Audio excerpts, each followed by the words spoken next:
gracias a todos los asistentes. Esta capacitación, esta charla es muy importante. Gracias por el tiempo de todos ustedes. Es muy importante que conozcan de esta entidad, conozcan qué hace y qué alternativas podemos tener en caso de tener algún tipo de requerimiento de la UGPP. Entonces, sin más, damos inicio. Entonces, primero, ¿qué es la UGPP? La Unidad de Pensiones y para Fiscales es una entidad de orden nacional que está adscrita al Ministerio de Hacienda y de Crédito Público. ¿Esto qué nos quiere decir o qué percepción tenemos? Que es una entidad fiscalizadora. Esta entidad se crea en el año 2010, tiene dos misiones o dos principales funciones. Una de ellas es el reconocimiento de derechos pensionales y la segunda, y es por la cual ustedes deben conocer de esta entidad, es la que UGPP reconoce, hace tareas de seguimiento, colaboración y determinación de la adecuada, completa y oportuna liquidación y del pago de las contribuciones a la protección social. ¿Esto qué quiere decir? Que UGPP en dado caso puede llegar a determinar si se está haciendo de manera adecuada los aportes de la contribución de la protección social. Entonces, UGPP nos hace una determinación de unas conductas que vamos a ver más adelante. Para iniciar, es importante que tengamos en cuenta que en el año 2019, UGPP determinó 3.167, inició 3.167 procesos de fiscalización, 645 a empleadores y 2.522 a trabajadores independientes. 2.997 acciones de fiscalización y tuvo un total de 778 procesos sancionatorios y 1.223 procesos de cobro. ¿Esto qué quiere decir? Que es una entidad que va corriendo. Esto solo para el año 2019. Recordemos que esta entidad viene creada desde el año 2010. ¿Qué conductas me determina la UGPP? La UGPP me determina conductas de mora, inexactitud y omisión.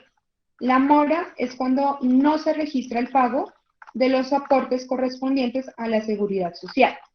La inexactitud corresponde a que se realiza el pago, pero se realiza por un valor inferior. Y la omisión corresponde a la omisión de la afiliación a la seguridad social. Entonces, yo no me afilié, tengo conducta, UGPP me determina conducta de omisión. No me afilié cuando era obligado a hacer los aportes, tanto en empresa como con independiente. En la empresa cuando no afilié a uno de los colaboradores, como independiente cuando tenía la obligación de hacer mis aportes y no me afilié. Inexactitud, como lo dije, pues cuando se realiza el pago por un valor inferior. Entonces, ejemplo, yo tengo un salario de 1.000.000 de pesos, pero resulta que la base con la cual yo hice mis aportes fue el salario mínimo. UGPP entra y me determina que la base por la cual yo debía hacer los aportes a seguridad social era 1.000.000 de pesos y no un salario mínimo. En este caso me va a determinar conducta de inexactitud. Y la conducta de mora es cuando yo omití hacer el pago de la seguridad social del mes de enero. Resulta que hice todo a junio, a hoy, tengo los aportes, pero omití hacer los aportes del mes de enero de 2020. Ahí me van a determinar para ese mes la conducta de mora, ¿cierto? Listo. ¿Qué actuaciones tiene la UGPP dentro de estos procesos para determinar la adecuada y oportuna pago al pago o a las contribuciones de la seguridad social? Acciones persuasivas, proceso de cobro, proceso sancionatorio y proceso de determinación. Entonces, las primeras, las acciones persuasivas, son comunicaciones que envía la UGPP en donde invitan tanto a personas como a independientes a que hagan una verificación de los aportes. En estas comunicaciones UGPP nos dice bajo qué año hay presuntas irregularidades en el pago de los aportes a seguridad social. ¿Esto para qué? Para que se entre a hacer el pago y evitar un proceso de fiscalización. No es obligatorio contestar las acciones persuasivas, a pesar de que en las comunicaciones vemos que nos dan 30, 90 días para contestarlas, no es obligatorio, no pasa nada si no las contesto, pero ¿qué es importante con estas acciones? Como su nombre lo indica, es una acción persuasiva.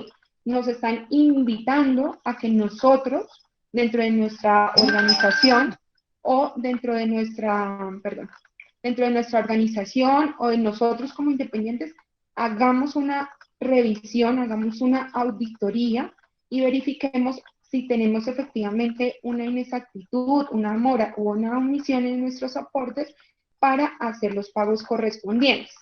Ventaja, los intereses, pues recordemos que contra estas conductas, si yo no realizo el pago, si yo no realizo el pago correcto, si calculé el pago y lo calculé mal, me van a generar unos intereses.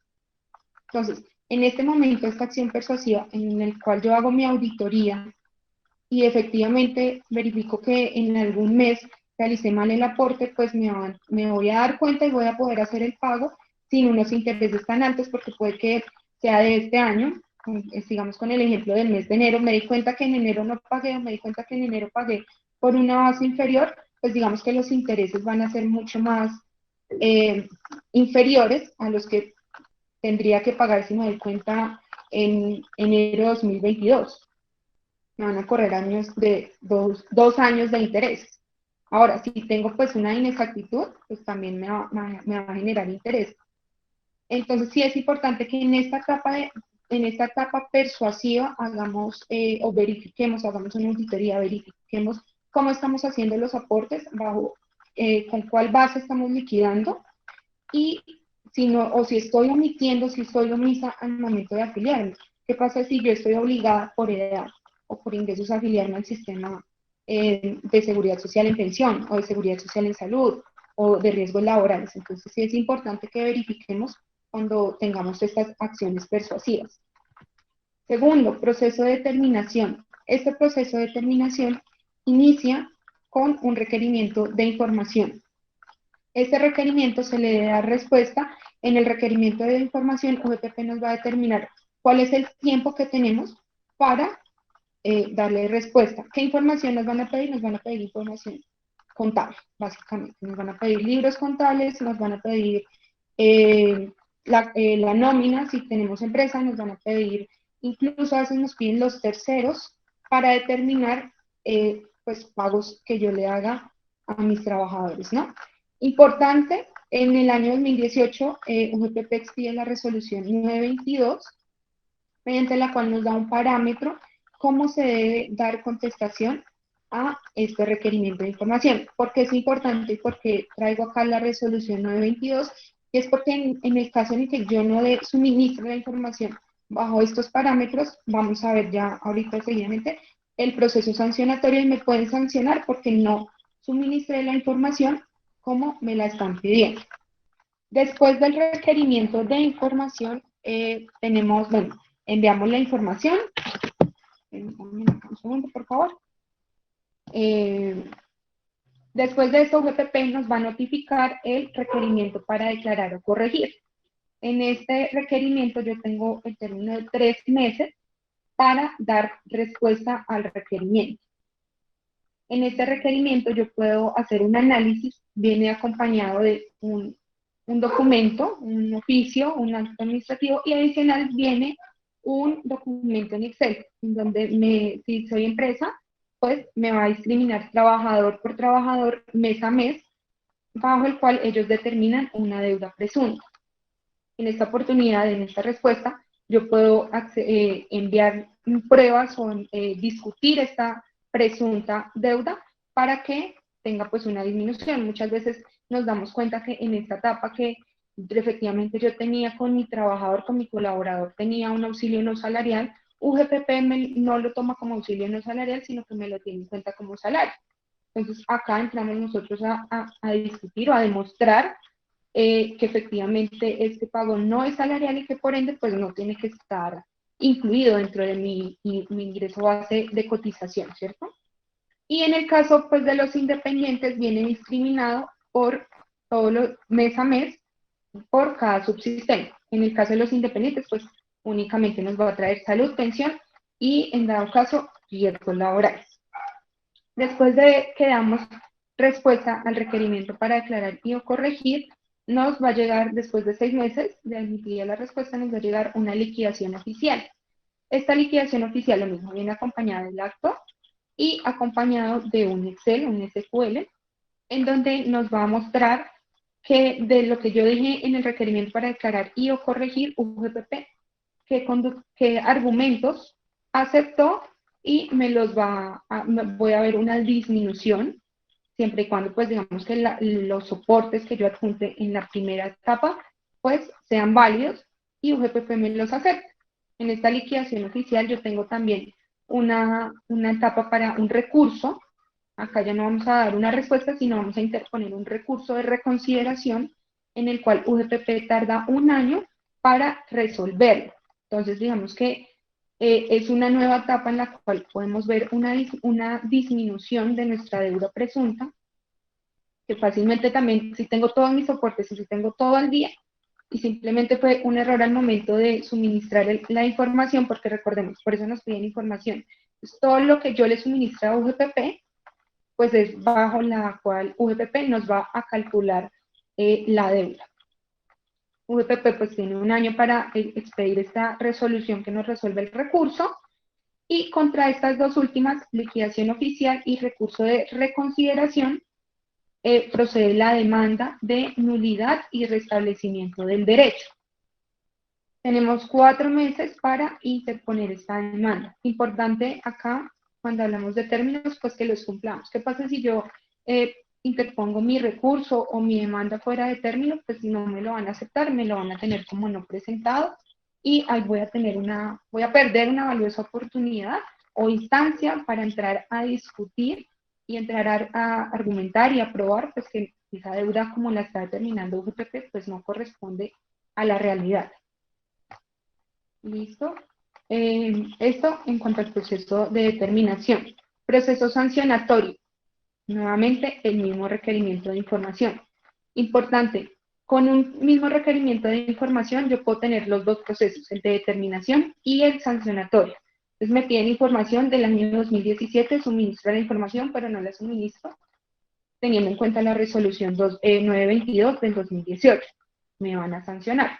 ¿Cómo inicia este proceso? Yo envío la información y me van, después de que se analiza la información o cuando se evidencia que esta información fue entregada fuera del término estipulado, me van a sancionar. Si la entregué incompleta, me van a sancionar. Si la entregué de forma inexacta, me van a sancionar. Entonces acá vamos a ver 3 conductas por las cuales UGPP me puede sancionar. Y es entrega incompleta de la información, entrega inexacta de la información y entrega por fuera del término, pues, de la información. Entonces, como les venía diciendo, me pueden sancionar porque entregué mal la información, porque la entregué en forma inexacta y no con los parámetros de la resolución, porque la entregué fuera del término que UGPP me indicó en el término en que la debía entregar, o porque la entregué incompleta, porque me pidieron nómina y me pidieron un tercero. Resulta que solo entregué la nómina o solo entregué el tercero y no entregué la nómina, pues ahí ya me van a generar una sanción, ¿cierto? Entonces me van a expedir pliego de cargos en el cual me van a decir por qué me están sancionando y el cálculo de la sanción.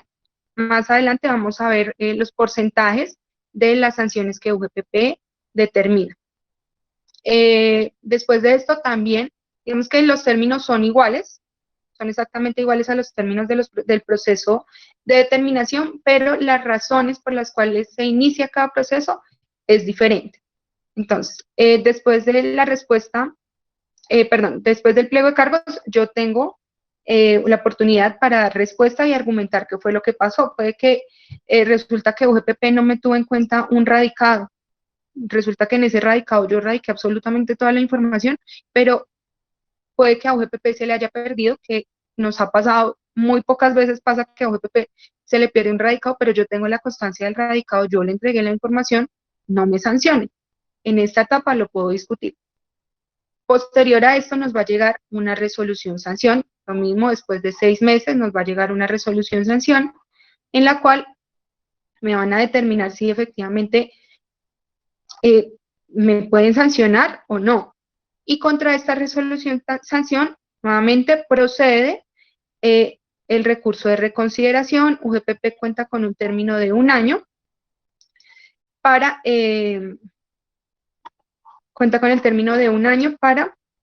expedirme pues la resolución que resuelve el recurso. Después de esto, nuevamente tengo la oportunidad de ir al contencioso administrativo a la jurisdicción y que sea un juez quien me falle. Entonces acá, esto es ante UGPP, las demandas ante el juez administrativo o tribunal administrativo que me va a determinar si debo pagar la sanción o no. Pues ya, si yo no interpongo demanda dentro de los 4 meses, pues ya voy a tener una sanción en firme, un acto administrativo en firme, y me voy a ir de una vez a proceso de cobro. En este proceso de cobro, entonces inicia con un cobro persuasivo. Importante, en esta etapa de cobro persuasivo, UGPP puede hacer embargos preventivos. Entonces podemos ver embargos de cuentas bancarias, embargo de vehículos, embargo de inmuebles, y no notifican. Ellos no dicen lo vamos a embargar. Simplemente nos damos cuenta de que estamos embargados cuando preciso yo vendí el carro y voy a hacer el traspaso y, oh sorpresa, mi carro está embargado por UGPP. Entonces, importante acá, si yo interpuse demanda y UGPP me inició el proceso de cobro, en cuanto nos admitan la demanda, UGPP tiene que levantar el embargo y me quedan libres mis bienes, o si el embargo recae sobre una cuenta bancaria, queda libre mi cuenta bancaria. Después de esto, después del cobro persuasivo, nos inician con el cobro coactivo, es donde nos notifican el mandamiento de pago. Contra esta resolución que nos notifican, contra esta resolución, mandamiento de pago, proceden las excepciones que tenemos acá en pantalla, que son pago efectivo, la existencia de acuerdo de pago, la falta de ejecutoria del título, la pérdida de ejecutoria del título por revocación o por suspensión provisional del acto administrativo, la interposición de demanda de nulidad y restablecimiento del derecho, lo que les decía, la prescripción de la acción de cobro y la falta de título o incompetencia del funcionario que lo profirió. Entonces, digamos que podemos interponer alguna de estas excepciones en esta etapa. Si nosotros actuamos dentro de la etapa de cobro, podemos, digamos que retardar un poquito el remate de los bienes, porque finalmente si ya estamos embargados, UGPP va a entrar a querer embargar, ya nos embargó y va a querer entrar pues al secuestro, al avalúo y al posterior remate del inmueble o del mueble embargado. Permítame un segundo. Bueno. ¿Qué pasa si me declaran aprobadas alguna de las excepciones que se propongan? Pues se va a dar por terminado el proceso. ¿Qué pasa si yo hice un pago y UGPP no me lo ha tenido en cuenta? Pues voy a ver una disminución y mi embargo se puede reducir. Contra la resolución que me falla las excepciones, procede nuevamente no un recurso de reconsideración, sino el recurso de reposición. Contra este procede contra la resolución que resuelve las excepciones, procede el recurso de reposición, y esta resolución que me falla este recurso, contra estas acciones, estos actos administrativos, también puedo acceder a la demanda de nulidad y restablecimiento del derecho. Acá ya vamos a estar embargados, UGPP puede incluso haber ya secuestrado los bienes, lo que no puede hacer es el remate. Lo que vamos a determinar o a ganar con esta demanda adicional claramente, pues de que nos declaren la nulidad absoluta del proceso de cobro, pues no nos van a rematar nuestros bienes o no van a tener en cuenta, no van a ejecutar los títulos de las cuentas bancarias. Bueno, acá veo una pregunta en el chat.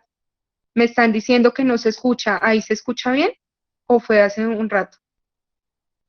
Fue hace un rato, doctora, ya te estamos escuchando bien, pero sí hay una pregunta de Inversiones Santa Sofía. Dice, ¿cómo puedo averiguar si estoy embargado por la UGPP?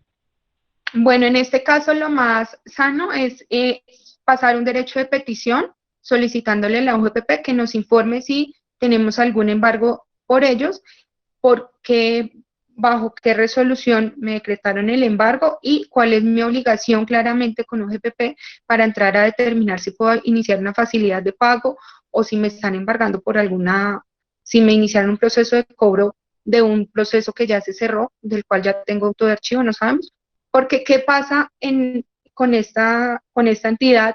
Y es que nos hemos dado cuenta nosotros que es una entidad que tiene muchas dependencias y entre estas dependencias no se comunican muchas veces entre ellos. Entonces es gravísimo porque puede que yo en mi proceso de determinación, que lo conoce una dependencia que es la dependencia de determinación de obligaciones para fiscales, no se comunicó con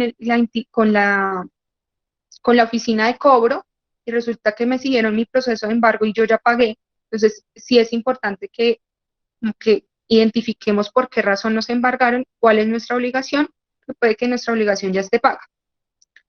Nos preguntan, ¿cómo sé si una persona natural tengo algún requerimiento? La UGPP, ¿cómo se entera que se paga seguridad social con un ingreso inferior? Bueno, importante. UGPP siempre hemos escuchado, o los que hemos escuchado, es que es hermanita de la DIAN. Como es hermanita de la DIAN, UGPP le puede requerir información a la DIAN y si recordemos que hoy en día por la exógena y todas las entidades se cruzan información, como es una entidad adscrita al Ministerio de Hacienda, pues tiene acceso a toda nuestra información.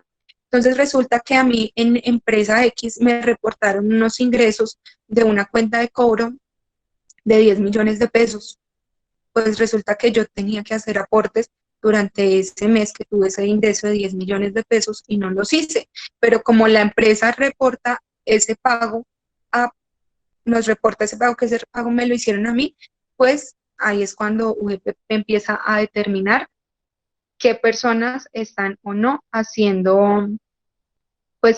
o no los aportes de forma correcta. ¿Listo?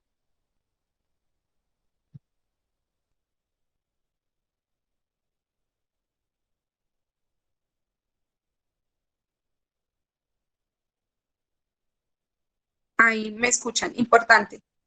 Si no nos ha llegado requerimiento, pero tenemos dudas de nuestros aportes, importante que hagamos una auditoría de los años en los cuales podemos tener duda. Ahora, un GPP me puede requerir información y me puede iniciar procesos 5 años atrás. Entonces, digamos que 5 años atrás tenemos periodos en los cuales UGPP me puede requerir. Hoy en día todavía me pueden requerir año 2016 y uno dice, pucha, pero eso fue hace mucho tiempo, pero pues igual nos pueden requerir. Entonces sí es importante que hagamos como esa revisión. No sé si tienen dudas o preguntas eh, antes de entrar a revisar el tema de las sanciones, para que vayamos haciendo algún tipo de preguntas pues de estos procesos. Quien tenga preguntas, por favor, o pasamos y pues igual la pregunta la pueden hacer en cualquier tiempo, pero como para ir cerrando temas, acá veo algo en el chat. Usualmente se presentan casos en donde los pensionados siguen trabajando, pero ya no les reportan ese ingreso por trabajo. Bueno, acá hay que mirar, efectivamente, digamos que son casos especiales y hay que determinar si es pensionado, cuál es el trato que yo le debo dar y si le debo o no hacer pues el pago no al trabajador, sino a otra entidad pues bajo este concepto. Entonces sí hay que revisar. No sé si tengan alguna otra pregunta, algún comentario.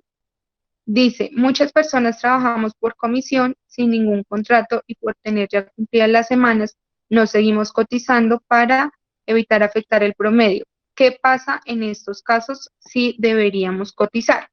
En este caso, bueno, ahí nos toca mirar también de pronto la edad de la persona, si ya cumplió con las semanas, pero no ha cumplido con la edad y está en Colpensiones, efectivamente, pues ya no habría lugar a hacer pagos y menos si, digamos, en este caso, pues nuestros ingresos son inferiores a los cuales yo coticé en los últimos 10 años. Recordemos que la mesada pensional se calcula con el promedio de los aportes que se realizaron en los últimos 10 años. Entonces, acá en este caso, tocaría revisar y si se debería entrar a hacer una cotización.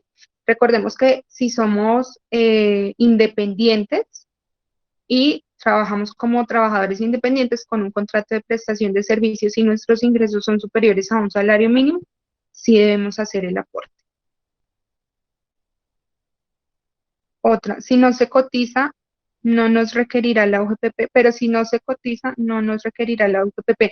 Bueno, si no cotizamos, si estamos, o sea, si no efectuamos el pago y estamos obligados a realizarlo, UGPP nos puede iniciar un proceso de fiscalización. Entonces acá es importante que revisemos muy bien cuáles debieron haber sido mis aportes y desde qué fecha. Entonces acá sí es importante revisar esto para que UGPP a futuro pues no nos tenga que requerir. Ya vamos a ver las sanciones y se van a dar cuenta porque es muy, muy importante que estemos muy pendientes de estos aportes porque son unas sanciones increíbles. Entonces, sigamos con las sanciones, igual, me van haciendo preguntas. Si las sanciones son iguales o superiores a un salario mínimo, sí. Recordemos que la cotización tiene un mínimo y un máximo, no lo dije, entonces la cotización, el mínimo de cotización es un salario mínimo y el máximo de cotización es por 25 salarios mínimos.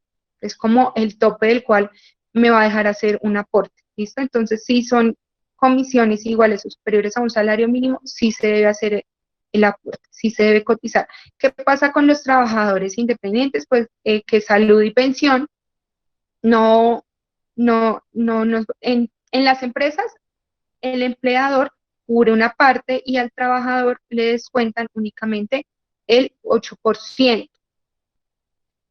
Cuando son independientes, pues deben pagar la tasa completa y es para salud 8.5 y para pensiones son el 16%. Entonces, digamos que este es un margen mucho más grande el cual debe pagar un trabajador independiente.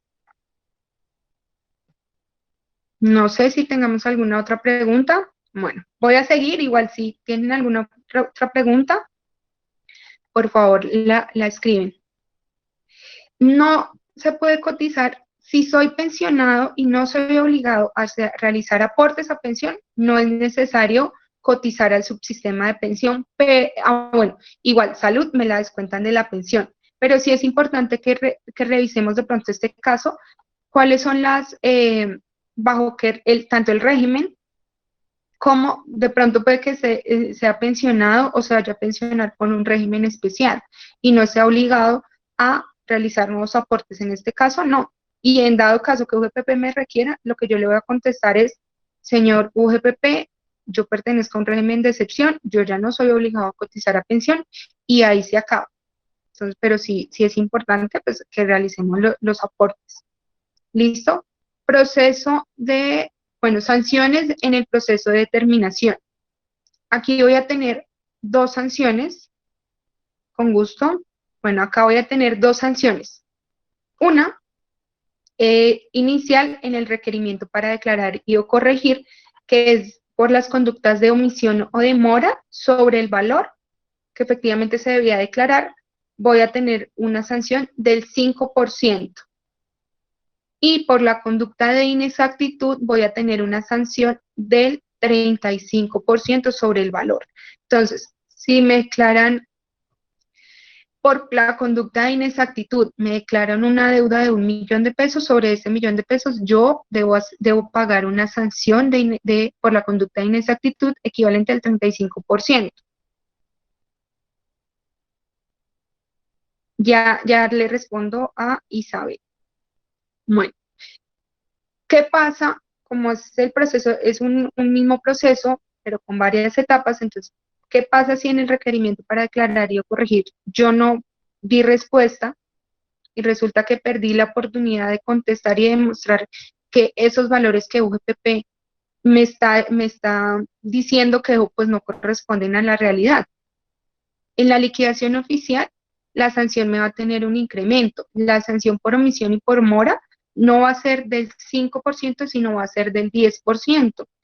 Y la sanción por inexactitud ya no va a ser del 35%, sino va a ser del 60%. Por eso les decía que son sanciones muy grandes.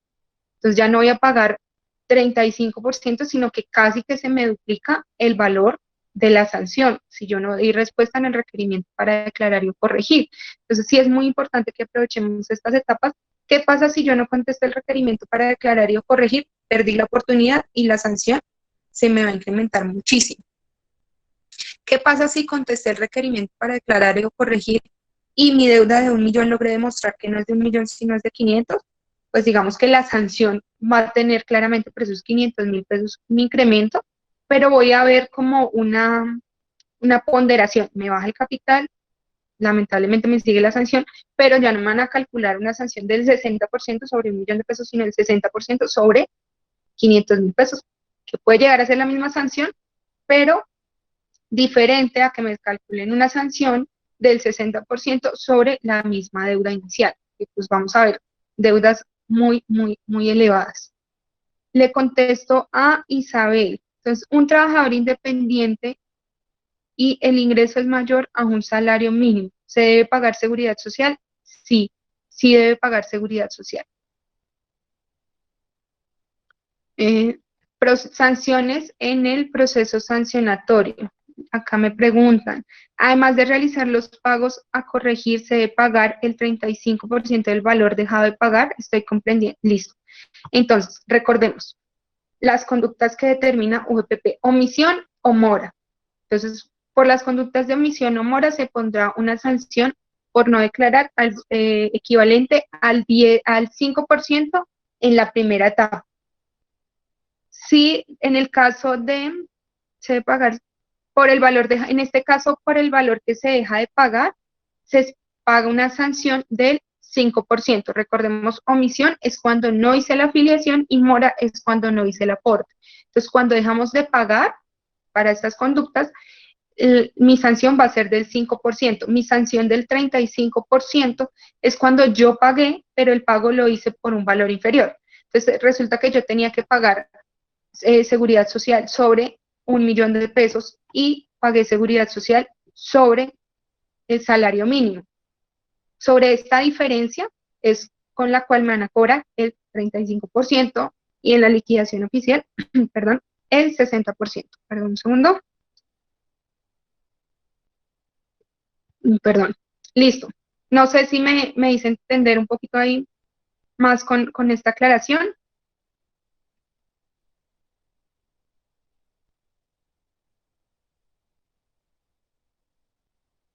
Bueno, acá nos preguntan, Magic Studio. Mi empresa la creé hace 2 años y nunca he registrado a un trabajador. Somos 2 empleados. ¿Hay sanción? Estamos cotizando con las empresas donde estamos vinculados, que es diferente a nuestra empresa. Sí.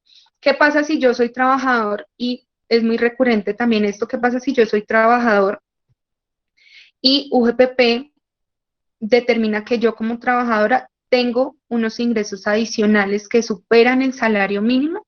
Efectivamente, hay lugar a una sanción y pues a un proceso de fiscalización y a una posterior sanción. Entonces, sí es importante que cuando los trabajadores dependientes tengan ingresos adicionales por alguna otra actividad económica, es importante que revisen si están o no obligados a pagar, porque también hay lugar a procesos de determinación, ya sea como independiente o directamente a la empresa, y pues a posteriores sanciones, ¿no? No sé si con el tema de la sanción en este proceso de determinación, si tienen alguna pregunta, tranquilos. Y estas sanciones en el proceso de sancionatorio, pues, si nos vamos al mes 12, pues, nos vamos para atrás todos, ¿no? Entonces, esta sanción se calcula si yo me demoré un mes en entregar la información, o sea, si después de un mes del término que ellos me dieron, fuera de término me demoré un mes en entregar la información, me van a calcular 30 VTs. El valor de la VT para este año, para el 2020, este es un valor que cambia todos los años, es de 35.607 pesos. Por 30 me da 1.068.210 pesos.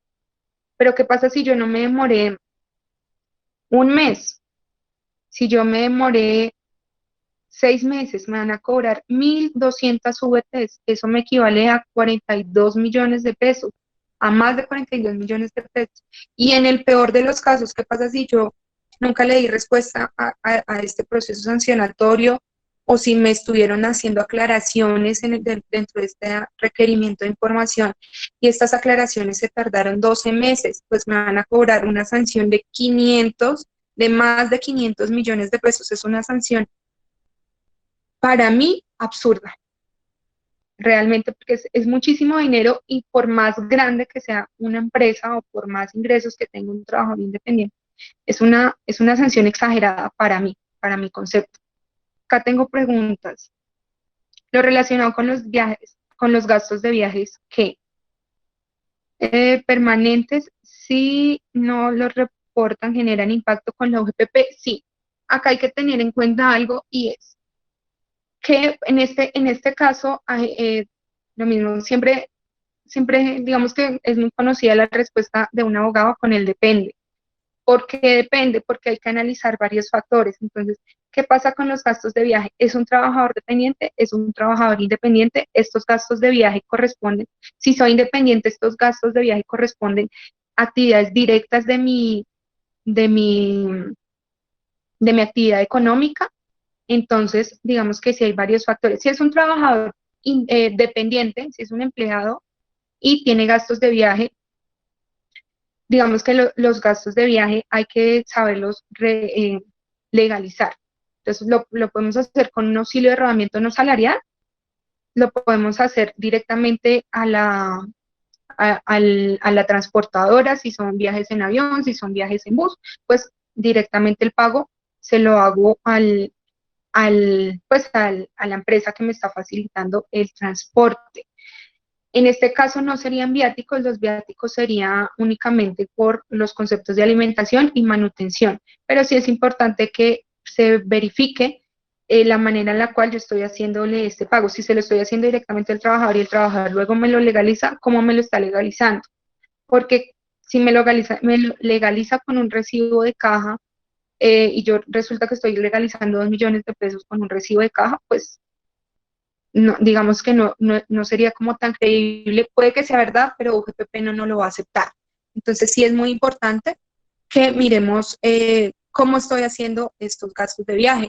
Si es una persona que viaja todos los meses, todas las semanas, miremos si podemos, en vez de hacer una legalización, miremos a ver si podemos hacer un auxilio de rodamiento no constitutivo de salario, que no me sobrepase ya vamos a ver, que no me sobrepase pues mi límite del 40% para no generar inexactitudes dentro del cálculo de mi IBC.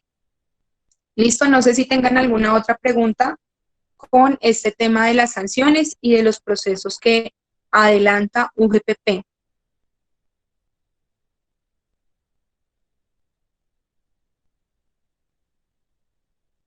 ¿Cómo vamos hasta ahora con el tema?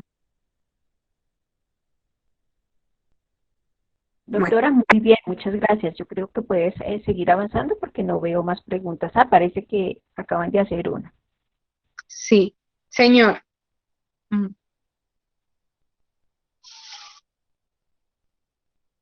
Bueno, mientras escriben, vamos a seguir. La UGPP en tiempos de COVID. Bueno, acá, ¿cuál es el documento donde encuentra uno las excepciones a cotizar pensión? Nos toca revisar bien la ley 100, ahorita se me escapa, perdón, el artículo donde nos habla de excepciones. Igual al final, si me dan unos minutos, lo ubico rápido y les digo cuáles son las excepciones. Si somos, estaba hablando de los aprendices en las excepciones, sí, exactamente, en pensión y en caja, pues no están obligados a pensionar, porque digamos, estos aprendices pues no son trabajadores, no son considerados como trabajadores a pesar de que pues lo están cubiertos por la ley laboral. ¿Listo? Ahí ya me están escuchando. Sí, señora. Listo. Si una persona no tiene la edad, pero tampoco va a alcanzar a cumplir las semanas cotizadas, debe aportar a pensión. En este caso sí debería hacer unos aportes, pero recordemos que cuando no me voy a pensionar, yo tengo derecho a solicitar la devolución de saldos. Aquí nos tocaría revisar. ¿Listo? Para hacer, si se le hacen aportes a la persona, que ella al final pues pueda hacer su solicitud de devolución de saldos. ¿Listo? Entonces, seguimos. Si gano el sueldo y recibo arriendos y presto asesorías como independiente, ¿por qué valor hago los aportes? Entonces, acá vamos a tener dos, que somos rentistas, una calidad como independiente, y es que soy o rentista de capital y trabajador independiente. Si estos gastos no superan el salario mínimo, pues ya lo vamos a ver más adelante con detenimiento, si se deben hacer aportes y ya les explico más o menos cómo es el cálculo de estos aportes. Entonces esa ya la respondemos. Listo, listo, sigamos. Entonces, UGPP en tiempos de pandemia COVID-19, coronavirus. Entonces, ¿qué está haciendo hoy en día la UGPP? Hoy UGPP tiene sus términos de todos los procesos de cobro, sancionatorios y determinación, revocatorias directas, solicitud de facilidades, solicitud de beneficio tributario. Estos términos se encuentran hoy suspendidos, hasta cuando inicialmente la emergencia sanitaria fue decretada hasta el 30 de mayo del 2019, pero el 26 de mayo, con el decreto 844, la emergencia sanitaria se prorrogó nuevamente por 3 meses, iba hasta el 31 de agosto, 30-31 de agosto. Entonces, UGPP asimismo prorrogó su suspensión de términos. Digamos que en la resolución 385, del 1 de abril, bajo la cual UGPP suspende términos, dice que se entenderán suspendidos los términos mientras persista la emergencia sanitaria. Si mañana nos dicen ya no hay más emergencia sanitaria, ya mañana viernes, el martes entraríamos nuevamente con términos, pero que UGPP no tenga términos ahorita, que haya suspendido sus términos, no quiere decir que UGPP no esté trabajando. UGPP lo que está haciendo, está adelantando sus procesos, está adelantando sus respuestas y está adelantando todo para que sus procesos de cobro, cuando se active, pues iniciar nuevamente con sus actividades. De hecho, es tan así que dentro de la misma resolución podemos renunciar a esta terminación, a esta suspensión de términos, ¿cierto? Entonces, ¿qué pasa si yo no quiero que me suspendan el término? Se lo digo directamente a UGPP, por favor, no me suspenda términos dentro de mi proceso, yo quiero continuar para que no se me alargue el proceso. Si vimos si estamos en recurso de reconsideración, pues tenemos un año para que UGPP me lo resuelva y prácticamente son 6 meses, es medio año de suspensión de términos. Entonces sí es bueno que para que quienes no quieran este proceso, quienes no quieran acceder a la suspensión, pues comunicárselo directamente a UGPP. ¿Qué está haciendo también la UGPP en estos tiempos, en esta época de pandemia? Y ellos son los que están verificando todo el tema del PAE, que es el subsidio al salario, y el PAP, que es el subsidio a la prima. Importante, UGPP, si alguno accedió, no sé, alguna empresa que accedió a alguno de estos dos subsidios, pues UGPP va a tener un término para fiscalizarnos y para verificar la información que nosotros le suministramos. De alguna de otra forma, pues ya le estamos dando ingreso a la UGPP para que determine o no nuestra información. Entonces sí es importante también que tengamos presente estas acciones de la UGPP para posteriores pues procesos de fiscalización o procesos de investigación en cuanto al PAEF y al PAF. ¿Listo? Acá. Entonces, ¿cómo aportar correctamente? Nosotros en el Código Sustantivo del Trabajo tenemos dos artículos importantes en este tema, y es el artículo 127 y el artículo 128. 127 nos trae conceptos salariales, como lo es el salario, las comisiones, las horas extras y los recargos. Si tengo un trabajador al cual le pago una comisión y adicional tiene horas extras y recargos, todo esto me ingresa para al momento de liquidar mi IBC. ¿Qué pasa si tengo un trabajador al cual yo le doy una bonificación de mera liberalidad o un auxilio no constitutivo de salario? Lo debo pactar como no constitutivo de salario. Si no tengo este pacto con mi trabajador, es un concepto salarial. Si no es salarial, todo lo que no esté pactado como no salarial se va a entender como concepto salarial, excepto claramente pues las prestaciones sociales que no son salario, ¿listo? Y les hablaba hace un momento del 40%. ¿Dónde vemos este 40%? Artículo 30 de la ley 1393 del 2010. Sin perjuicio de lo previsto para otros fines, para los efectos relacionados con los artículos 18 y 204 de la ley 100 del 93, los pagos laborales no constitutivos de salario de los trabajadores particulares no podrán ser superiores al 40% del total de la remuneración. ¿Qué pasa si mi trabajador tiene un pago no constitutivo de salario que supera el 40% del valor total de todos los conceptos salariales? Este excedente del 40% lo debo calcular al momento de hacer el pago de los aportes a la seguridad social. Acá nos preguntan, ¿los pactos deben ser siempre por escrito dentro del contrato de trabajo o por medio de un documento adicional? Sí, siempre deben ser por escrito.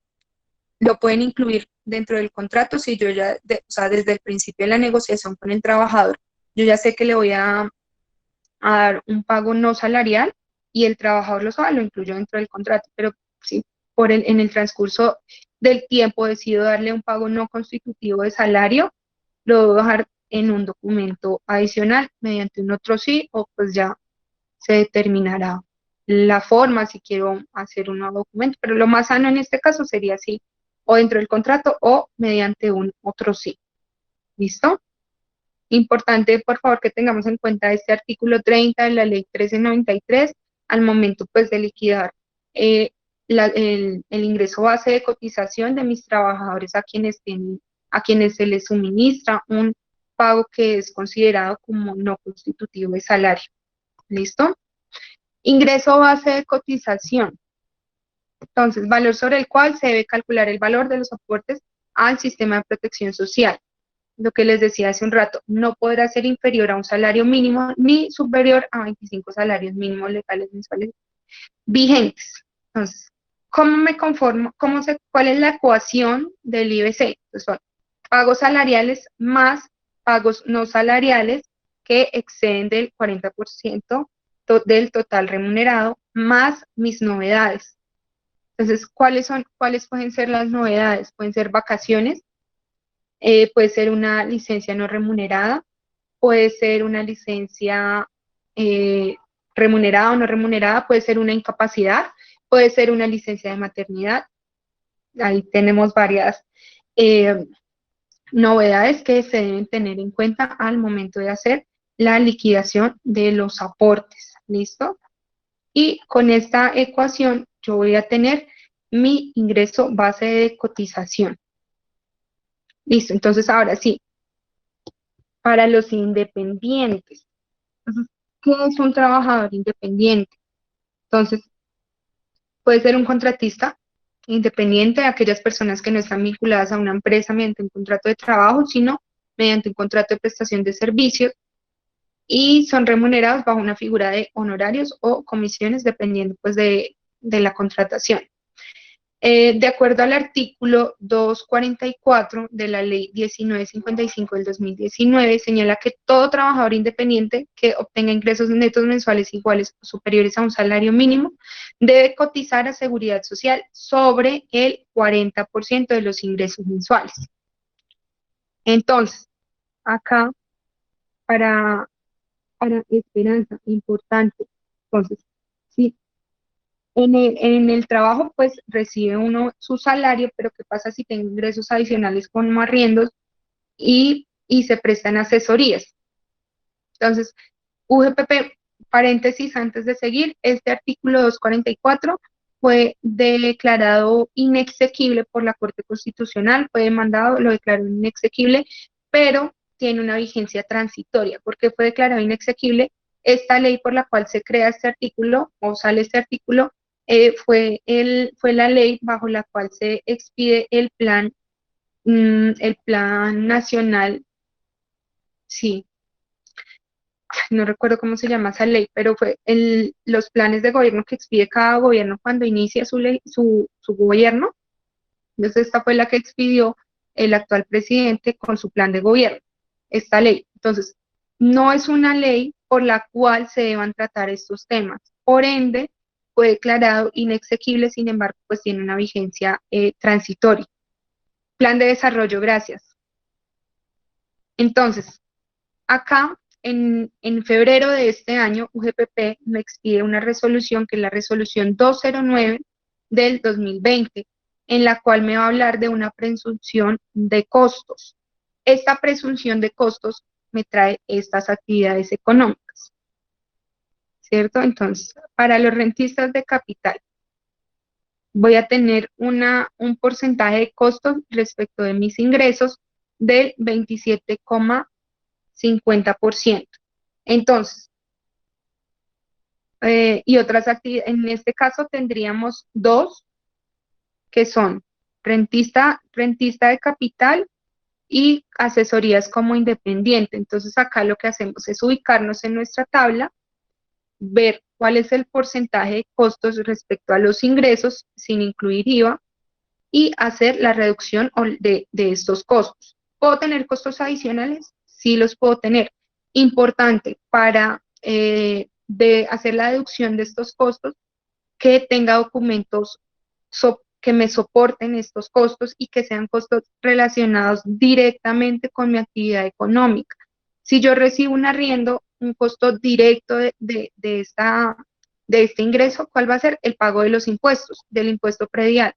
Es un pago directo de la actividad. Entonces, si dentro de este porcentaje tengo costos adicionales, resulta que mis costos en total no son, para esta actividad dijimos 27,50, no son 27, sino son 50% de costos que yo tengo en esta actividad, pues los puedo soportar, los puedo determinar, pero tengo que tener los soportes que me cumplan con todos los requisitos, pues de una factura o del artículo 107 del Estatuto Tributario. Bueno, acá nos hacen varias preguntas. ¿Cómo se puede acceder al subsidio de la prima? Creo que ya pasaron los plazos para poder acceder al subsidio de la prima. Son básicamente los mismos requisitos del subsidio del PAEF para el subsidio del salario.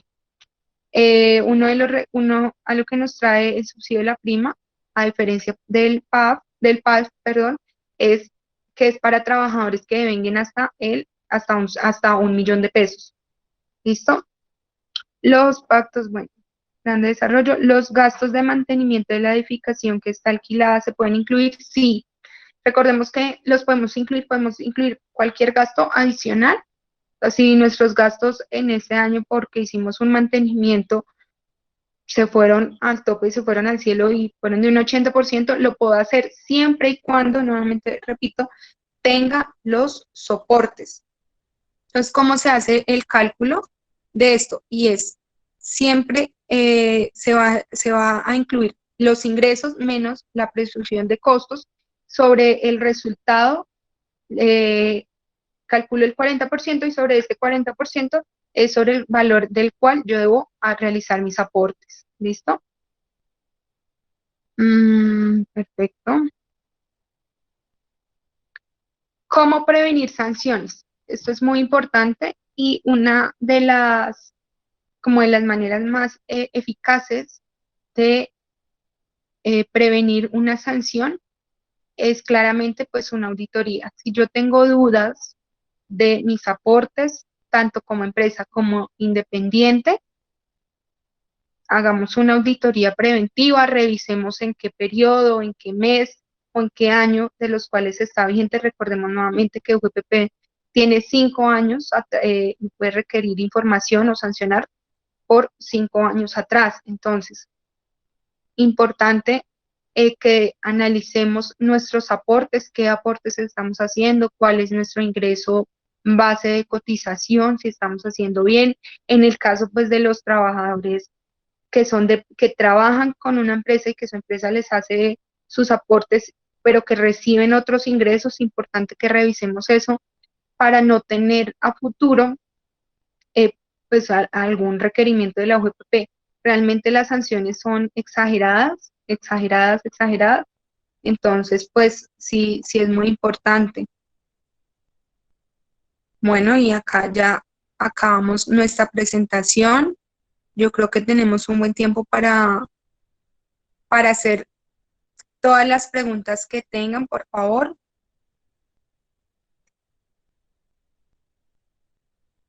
Bueno, la presentación se envía. Yo creo que sí, no hay ningún problema en enviarla. Ya acá internamente, pues pregunto cómo podemos hacer para enviarlo, pero sí, perfecto. No sé si tengan alguna pregunta de, pues de los procesos que tiene la UGPP, como es el proceso de determinación, el proceso sancionatorio. Bueno, acá nos dicen, es decir, que si tengo un contrato laboral y un contrato dependiente, ¿debo hacer un aporte adicional? Sí, sí tenemos que hacer un aporte adicional. Como independiente, para esto, pues digamos que los operadores bajo los cuales se hacen los aportes, como lo son planilla, aportes en línea, ARUS, pues ellos manejan diferentes tipos de planillas, y para los independientes es la planilla Y, para los trabajadores dependientes planilla E. Entonces sí es importante que se hagan los aportes.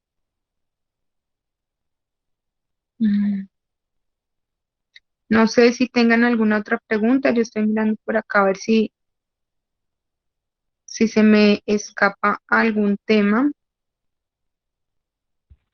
Es decir, Preguntan, en sí, la... qué pena, doctora, sí, preguntan que Tranquilo. si en la planilla deben colocar el ingreso total. No, no, porque si ustedes colocan al momento de liquidar la planilla el ingreso total, les va a decir que liquiden les va a liquidar la planilla, se las va a liquidar sobre ese valor. Igual también es que a veces como depende como del operador que maneja como variables en la liquidación de la planilla. Entonces, pero pues en general, pues no hay que poner el valor total.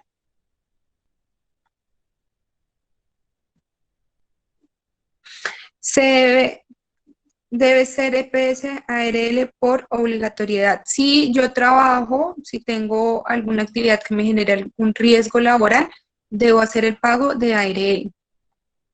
Listo, si recibo ingresos, como acá lo decía, como dividendos o participaciones, pues digamos que ahí no tendría ningún riesgo laboral, entonces no habría lugar a hacer aportes a riesgos laborales, a EPS, y pues en el caso de ser obligado a pagar pensión, pensión.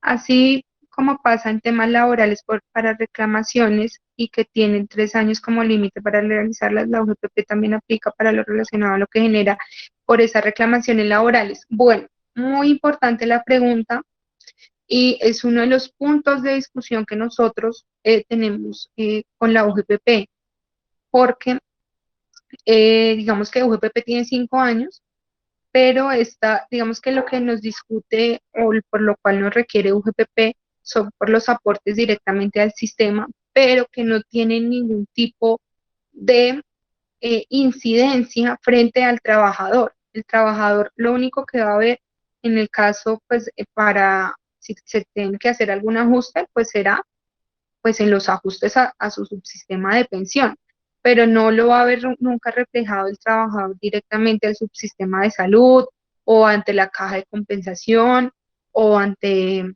los aportes para fiscales que son SENA, Caja e ICBF, pues el trabajador nunca lo va a ver. Entonces, digamos que sí es una discusión que nosotros planteamos y es por qué me requiere 5 años si en derecho laboral pues son 3 años que en cuanto prescriben las acciones, pero no, digamos que acá entonces no tiene nada que ver con las reclamaciones que le haga el trabajador frente pues a su empleador. Digamos que acá es importante estos procesos ante la jurisdicción, ante un juez, pues tienen, digamos que el trámite de un proceso de una obligación tributaria. Entonces, conocen las demandas de estos procesos, las conocen los jueces o magistrados administrativos de la jurisdicción contenciosa administrativa. Directamente se demanda a la UGPP y pues UGPP es quien entra en este proceso, no interviene ningún trabajador, a pesar de que pues claramente las obligaciones recaen sobre algún trabajador o como independiente. No sé si tengamos alguna otra pregunta. No veo más preguntas, doctora. Yo creo que puede ir entonces ya cerrando. No sé si tenga algo más que contarnos, doctora. Bueno, pues nada, invitarlos a todos. Primero, pues darles gracias por este espacio. Gracias por el tiempo que han sacado pues para esta charla, de temas de la UGPP. Y para cerrar, pues nada, UGPP es una entidad que nos calcula a veces unas inexactitudes que no son reales, entonces sí es importante que ejerzamos todas las acciones de defensa y que tengamos en cada uno de los procesos y que revisemos nuestros aportes, ya sea como empresa o como independiente. Si tenemos dudas, es mejor no quedarnos con la duda y revisar muy bien los aportes, cómo los estoy haciendo, cuál es la base, si los estoy haciendo a tiempo. ¿Listo? Si ya estoy en un proceso en curso y no sé qué hacer, es muy importante que se asesoren. Digamos que ya vimos cuáles son las etapas de cada uno de los procesos que tiene un GPP y qué acciones puedo determinar en frente de cada una de las etapas. Acá no está incluida entre la presentación, pero rápidamente les voy diciendo, existe hoy en día un beneficio tributario y es en donde hay una exoneración para quienes ya están dentro del proceso y no están en cobro todavía. Para los que tienen proceso de determinación o sancionatorio, existe un beneficio tributario en donde para el proceso de determinación los exoneran hasta el 80% de los intereses y del valor de las sanciones. Para los procesos sancionatorios los exoneran del 50% del valor de la sanción. Entonces ya vimos que la sanción más grande es de más de 500 millones de pesos y si por alguna razón pues perdí mis oportunidades de defensa, pues digamos que podemos acceder al beneficio tributario o si perdí la oportunidad de acogerme al beneficio tributario, resulta que no sabía de las demandas que tenía, a las cuales podía acceder y por términos se me pasó, miremos a ver de qué manera se pueden suscribir alguna facilidad o compromiso de pago directamente con la UGPP, que lo pueden hacer también. Entonces sí es muy importante pues revisar cada uno de estos procesos y pues digamos que ahí estamos para apoyarlos en estos procesos. UGPP fue creada en el 2010. A partir de esa fecha revisa los pagos de los aportes o realiza con fechas anteriores. No, fue creada en el 2010 y antes ellos empezaban a revisar desde, desde el 2010, pero acá hay un tema y es el tema de prescripción y caducidad. UGPP, ¿qué pasa si hoy en 2020 me requiere 2013? Pues ya quedó en firme, ya no me puede fiscalizar ese año. ¿Qué pasa? ¿Qué pasaba en el 2010? En el 2010, en el 2010, si me requerían información, el término de prescripción era de 2 años. Entonces, digamos que acá es importante que en esa época, pues la prescripción era de 2 años y UGPP me podía requerir únicamente 2 años, si lo podía hacer con fechas anteriores. Hoy en día ya me puede requerir hasta 5 años. ¿Listo? Voy a hacer una aclaración Fue creada en el 2007, pero sus facultades para empezar procesos de fiscalización empezaron a partir del año 2010. ¿Listo? No sé si tengan alguna otra pregunta. Si no, pues nuevamente darle las gracias por este espacio y pues cualquier cosa. Una de las grandes inquietudes es cómo resolver el tema con la UGPP, aquellos que tenemos las máximas semanas ya cotizadas y no debemos seguir cotizando porque afectamos el promedio con los salarios inferiores a los cotizados en los 10 últimos años. Bueno, acá es importante, me imagino que debe estar en Colpensiones, y en Colpensiones si no podemos empezar a disfrutar la mesada sin que hayamos cumplido la edad. Entonces, si no pertenecemos a ningún régimen de excepción, entonces no seguir haciendo aportes, salvo que pues no, en este caso, por lo que entiendo, no es obligado a pagar pensión, ¿listo? Entonces, pero recordemos que UGPP no solo me revisa pensión, sino también me revisa salud. Entonces, ¿qué pasa si yo no estoy cotizando a salud? Como todavía no estoy recibiendo la mesada pensional y por ende no me están descontando de mi pensión lo correspondiente a salud, ahí sí tendría una obligación de cotizar al subsistema de salud. Ah, bueno, lo del 40%, permítame un segundo. Listo, que se me iba a descargar el computador. Entonces, lo del 40%, entonces devolvámonos acá. Como independiente, perdón, como dependiente, cuando yo tengo un trabajador y al trabajador se le conceden pagos no constitutivos de salario, entonces yo me gano nuevamente 1.000.000 de pesos y mi 40% pues va a ser, no tengo comisiones ni tengo horas extras. ¿Listo? Entonces, ¿qué pasa si yo adicional a ese 1.000.000 de pesos recibo como no constitutivo de salario un auxilio no constitutivo de salario de de otro 1.000.000 de pesos? Claramente ahí mi concepto o mi pago no salarial se está pasando del 40% del total de mi remuneración, es decir, de mi 1.000.000 de pesos de salario. Entonces, lo que me exceda de este 40% lo debo incluir en mi ingreso base de cotización y así pagar. El tema del 40% de los trabajadores independientes. Eso. Entonces acá, cotizar la seguridad social sobre el 40% de los ingresos mensuales. Yo tengo un contrato de prestación de servicios como abogada independiente y mensualmente tengo 2 contratos de 1.000.000 de pesos cada uno. Entonces mi aporte debe ser sobre esos 2.000.000 de pesos, pero yo le puedo pagarlo sobre el 40%. Entonces, de esos 2.000.000 de pesos que yo recibo como abogada, como trabajadora independiente, liquido mi ingreso base de cotización, lo liquido sobre el 40% y sobre ese valor que me arroje es sobre lo que yo voy a realizar el aporte. Si tengo alguna de las actividades, estas actividades económicas, entonces, pues acá voy a hacer la relación del porcentaje de la presunción de costos y voy a verificar si tengo o no tengo un aporte, perdón, un costo adicional para determinar el valor de mi aporte. ¿Listo?